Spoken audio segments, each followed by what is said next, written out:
Good morning to all. Welcome to the TSN Senior Secondary School. Today I am going to explain class 10 science chapter number 6. The name of this chapter is life process. Today's topic is respiration. Respiration is the process by which food is burnt in the cells of the body with the help of oxygen to release energy. It takes place in the mitochondria of the cell. Respiration वह process है जिसके अंदर हम oxygen की सहायता से जो food हमने गेन किया है हमारी सेल्स में वो ब्रेक डाउन होता है और हमारी सेल को एनर्जी मिलती है. It take place in the mitochondria of the cell. और यह सभी क्रिया कहाँ होती है? सेल के माइटोकॉन्ड्रिया के अंदर होती है. The energy release during respiration is used to make ATP molecule. The name of the ATP is full form is adenosine triphosphate. ये जो एनर्जी रिलीज होती है रेस्पिरेशन के बाद में या तो उसे ATP मॉलिक्यूल्स के नाम से जाना जाता है. ये ATP from ADP molecules and inorganic phosphate. तो यहाँ पर क्या हो रहा है कि ATP मॉलिक्यूल्स से जो ADP मॉलिक्यूल्स हैं इनसे हमें एनर्जी मिलती है. तो इसको हम कैसे समझेंगे? देखिए नीचे ADP plus phosphate and energy from respiration is convert into the ATP. तो जो ADP मॉलिक्यूल्स जो हैं वो किस में कन्वर्ट हो रहे हैं? ATP के अंदर कन्वर्ट हो रहे हैं और इससे हमें क्या मिल रही है? हमें एनर्जी मिल रही है. So it is a very important topic. आप इसको बहुत ध्यान से स्टडी करें रेस्पिरेशन की. और यहाँ पे ये जो आपको मैंने इक्वेशन फॉर्म के अंदर आपको समझाया है तो आप इस तरीके से जब हम लोग आंसर देते हैं क्वेश्चन का तो बोर्ड में हमें बहुत अच्छे मार्क्स मिलते हैं. तो ATP plus phosphate is equal to energy from respiration and is convert into the ATP. तो ATP से ATP में कन्वर्ट हो रहा है तब हमें एनर्जी मिलती है. Energy is stored in the cells in the form of ATP molecules. When the cells need energy, ATP is broken down in the presence of water to form ADP and energy is released. और फिर क्या होता है कि ATP जो है वो water की प्रेजेंस के अंदर ADP के अंदर कन्वर्ट होता है और उससे हमें एनर्जी मिलती है. तो ये दोनों ही रिएक्शन जो है उसमें आप कंफ्यूज ना हो. पहले फर्स्ट पार्ट को हम लोग डिफाइन करेंगे, नेक्स्ट फिर सेकेंड पार्ट को. नेक्स्ट स्लाइड में है types of respiration. Types of respiration. तो रेस्पिरेशन जो है वो टू टाइप्स का होता है बेटे. There are two main types of respiration. They are aerobic and the anaerobic. Aerobic respiration take place in the presence of oxygen. वह श्वसन क्रिया जो कि ऑक्सीजन की प्रेजेंस में होती है उसे हम एरोबिक रेस्पिरेशन कहते हैं. It produce more energy. इससे हमें बहुत ज़्यादा एनर्जी मिलती है. And the end products are carbon dioxide, water और एनर्जी. और इसका जो एंड प्रोडक्ट होता है वो क्या होता है? कार्बन डाइऑक्साइड, वाटर और energy. It take place in most organism. बहुत सारे ऑर्गेनिज्म में यही क्रिया पूरी होती है. In aerobic respiration glucose is converted into the pyruvate in the cytoplasm in the presence of oxygen, and the presence of oxygen pyruvate is converted into the carbon dioxide, water and energy in the mitochondria. तो aerobic respiration को हम इस तरीके से समझ सकते हैं कि जो ग्लूकोज है वो ऑक्सीजन की प्रेजेंस में पायरुवेट के अंदर कन्वर्ट होता है और ये क्रिया कहाँ पर होती है? हमारे साइटोप्लाज्म. सेल का जो साइटोप्लाज्म होता है वहाँ पे होता है. फिर पायरुवेट जो है वो प्रेजेंस ऑफ ऑक्सीजन के अंदर कार्बन डाइऑक्साइड, वाटर और एनर्जी के अंदर कन्वर्ट होता है और यह क्रिया कहाँ पे होती है? माइटोकॉन्ड्रिया में होती है. ओके, तो इक्वेशन को आप अच्छे से लर्न कर लें और इक्वेशन के अकॉर्डिंग उसे एक्सप्लेन करें. नेक्स्ट है anaerobic respiration. Is this type of respiration is take place in absence of oxygen. Oxygen की अनुपस्थिति में जो श्वसन होता है उसे हम एनारोबिक रेस्पिरेशन कहते हैं. इट प्रोड्यूस लेस एनर्जी और इससे बहुत कम एनर्जी प्रोड्यूस होती है. The end products are lactic acid and ethanol. इसका जो एंड प्रोडक्ट होता है वो लैक्टिक एसिड और एथेनॉल होता है, कार्बन डाइऑक्साइड और फिर energy. It take place in muscles, cell and yeast. ये जो प्रक्रिया होती है वो यीस्ट के अंदर मेनली होती है.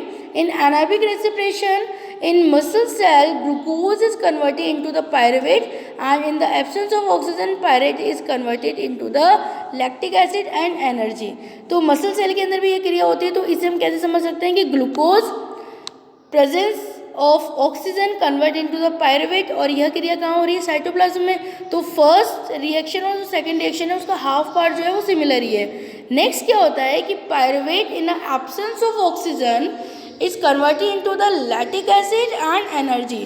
फिर पायरुवेट जो है वो मसल सेल के अंदर ऑक्सीजन की अनुपस्थिति के अंदर लैक्टिक एसिड और एनर्जी के अंदर कन्वर्ट होता है।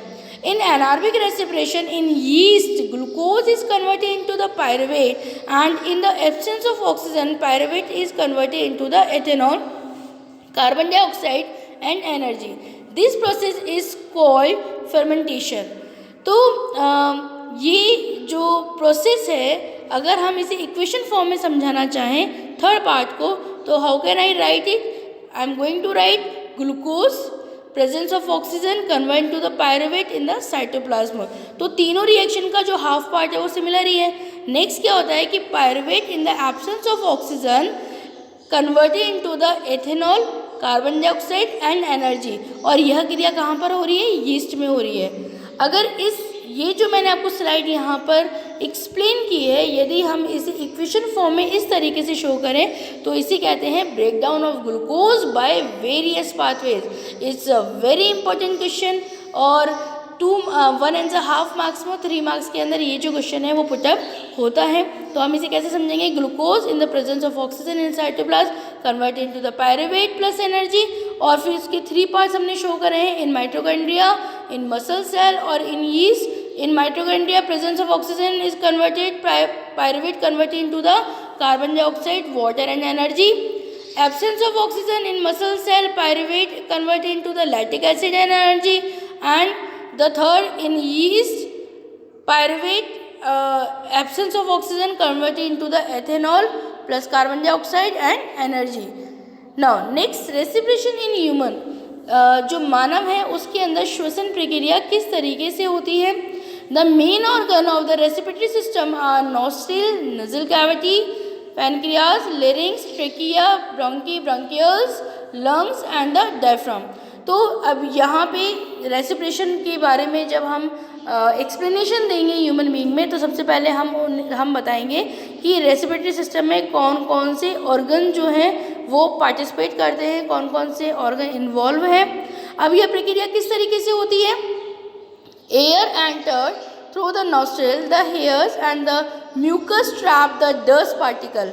जो एयर होती है वो नॉस्ट्रिल के थ्रू हमारे बॉडी के अंदर एंटर होती है, और जो नॉस्ट्रिल में छोटे छोटे से हेयर पाए जाते हैं ये डस्ट पार्टिकल को ट्रैप कर लेते हैं। It then passes through the pharynx, larynx and the trachea, bronchia and enters the lung. The trachea has rings of the cartilage which prevents it from collapsing when there is no air in the trachea. The bronchi divides into smaller tubes called bronchioles which ends of tiny air sac called alveoli. The alveoli is supplied with the blood vessels through which exchange of gas take place. The alveoli have to increase the surface area for the exchange of gases. जो alveoli जो होते हैं ये जब gas का आदान प्रदान होता है उस समय जो एरिया होता है, सरफेस एरिया जो होता है उसे इंक्रीज कर देते हैं। तो इस तरीके से डायग्रामेट्री आपको पूरी तरीके से तैयारी करनी है। ये प्रोसेस था हमारा मैकेनिज्म ऑफ ब्रीथिंग। अब श्वसन की जो मैकेनिज्म है वो किस तरीके की है उसे हम एक्सप्लेन कर रहे हैं। तो इसको पॉइंट्स में ही आपको जो है बेटा पॉइंट्स के अंदर ही एक्सप्लेन करना है। When we breathe in air, the mucus of the diaphragm contract and the moves downward, and the chest cavity expands and air entered into the lung. जब हम श्वसन करते हैं, जब एयर हमारी बॉडी में जाती है तो उस समय क्या होता है कि जो चेस्ट कैविटी होती है वो एक्सपेंड हो जाती है, यानी कि बढ़ जाती है, और एयर हमारी लंग्स के अंदर एंटर हो जाती है। आप इसे इस तरीके समझ सकते हैं कि जब बैलून जो होते हैं जब हम उनमें हवा भरते हैं तो उनका जो एरिया होता है वो बढ़ जाता है। When we breathe out, जब हम सांस को बाहर निकालते हैं, the mucus of the diaphragm relax and the moves upward and the chest cavity contract and the air goes out the lungs. जब हम श्वसन अभिक्रिया के दौरान कार्बन डाइऑक्साइड गैस को बाहर निकालते हैं, उस समय क्या होता है कि डायफ्राम जो होता है वो रिलैक्स हो जाता है और जो चेस्ट कैविटी जो होती है वो संकुचित हो जाती है और एयर जो होती है वो बाहर निकल जाती है। इसे आप ऐसे समझ सकते हैं कि जो बैलून जो है, जब उसमें से हम एयर बाहर निकाल देते हैं तो उनका जो एरिया होता है वो श्रिंक हो जाता है, कम हो जाता है। नेक्स्ट, तो ये जो प्रोसेस था ये ब्रीथिंग रिलेटेड प्रोसेस था और इसके जो डायग्राम्स हैं वो आप अच्छे तरीके से ड्रॉ करने की प्रैक्टिस करेंगे। नेक्स्ट है हमारे पास में transportation. First, I am going to explain here the transportation in human being. The main transport system in human beings in the circulatory system, it consists of blood, arteries, veins and the capillaries and the heart. तो जिस तरीके से हमने जब breathing process को explain कर रहे थे, रेस्पिरेशन को, तो हमने जो मेन ऑर्गन है उनके बारे में बताया था। तो ठीक वैसे ही when we are going to explain the transportation system, we will be write firstly the name of the organs. तो नेम ऑफ द ऑर्गन कौन कौन से हो गए इसके अंदर? Blood, arteries, vein, capillaries and heart. First है blood transport food, oxygen and the waste product. It consists of a plasma, red blood cell, white blood cell यानी WBC and the platelets. Plasma transport food, water, carbon dioxide, nitrogenous waste etc. Red blood cell transport oxygen. White blood cells kills harmful microbes and protect the body. Platelets help in clotting of blood and prevent loss of blood during injury. तो ये यहाँ पर जब topic start हो रहा है तो topic के साथ में बेटा बहुत सारे इंटरनल क्वेश्चन भी आपके साथ में पुटअप होते हैं। तो यदि आपके पास क्वेश्चन आता है कि explain the transportation system in human being, तब तो आपको पूरी तरीके से एक्सप्लेन करना है। नहीं तो आपके पास ये भी आ सकता है right A short note on human blood, तो फिर आपको ये पूरा एक्सप्लेन करना है। या फिर क्वेश्चन जो होता है 1 मार्क्स में आ सकता है कि right the work of the RBC, right the work of WBC, what is the work of platelets. तो इस तरीके से क्वेश्चन भी 1 मार्क्स में आपके पास पुटअप हो सकते हैं। तो यहाँ पे सबसे पहले आरबीसी के बारे में बताया गया है कि ये ऑक्सीजन को ट्रांसपोर्ट करती है। जो वाइट ब्लड सेल्स होती हैं ये हार्मफुल माइक्रोब्स को किल करते हैं और जो प्लेटलेट्स जो होते हैं वो ब्लड को क्लॉट करने के अंदर मदद करते हैं। जब भी कोई इंजरी हो जाती है तो जो ब्लड क्लॉट होता है वो प्लेटलेट की वजह से ही होता है। नेक्स्ट है arteries carry pure blood from the heart to all parts of the body. Body के हर एक पार्ट के अंदर जो ब्लड को सप्लाई करने का जो वर्क है वो कौन करता है? वो आर्टरीज करते हैं। वेन्स कैरी इम्प्योर ब्लड, जो इम्प्योर ब्लड जो होता है उसे वेन्स कैरी करते हैं। और ये जो होती हैं थिन वॉल्ड होती हैं और हैव वॉल्व्स अल्सो, और इनमें वॉल्व्स भी पाए जाते हैं। ये इंपॉर्टेंट क्वेश्चन है बेटा। जब मैं आपको बैक एक्सरसाइज की पीडीएफ दूंगी तब इसमें हम और क्या डिफ्रेंसिएशन है उनकी स्टडी भी करेंगे। तो आर्टरीज और वेन्स के अंदर जो डिफ्रेंसिएशन पे क्वेश्चन बनता है वो 1.5 मार्क्स का, 3 मार्क्स का क्वेश्चन जो होता है वो पुटअप होता है। 2 मार्क्स का क्वेश्चन भी यहाँ पे पुटअप होता है। फिर नेक्स्ट है हमारे पास capillaries are very narrow blood vessels which consist connect arteries and the veins together. जो कैपिलरीज जो होती हैं वो आर्टरीज और वेन्स को आपस में कनेक्ट करती हैं। The exchange of the food, water, oxygen, carbon dioxide between the blood and the cells take place through the capillaries. तो इस तरीके से इसके वर्क को यहाँ पे शो किया गया है। और नेक्स्ट आपके पास में इस स्लाइड में जो डायग्राम शो किया गया है, it's a very very very important topic. It's all about the heart is a muscular organ which pumps blood to all parts of the body. जो डायग्राम आपके सामने है ये आपको सेक्शन कटिंग दिया है हार्ट का, लॉन्गिट्यूडनल सेक्शन है और ये बताया गया है इसके अंदर कि एक मस्कुलर ऑर्गन होता है जो कि ब्लड को पंप करता है। इसमें 4 चैम्बर होते हैं। It has a 4 chamber. The upper chamber are called the artery and the lower chamber is called the ventricles. जो अपर और लोअर पार्ट है उनके बारे में बता रखा है इसमें। इसके बाद में since the ventricles pump the blood and the different organ is valve at the thicker than the atria and the right and the left chambers are the separate by the septum. जो right और left जो chamber होते हैं वो septum के through divide रहते हैं।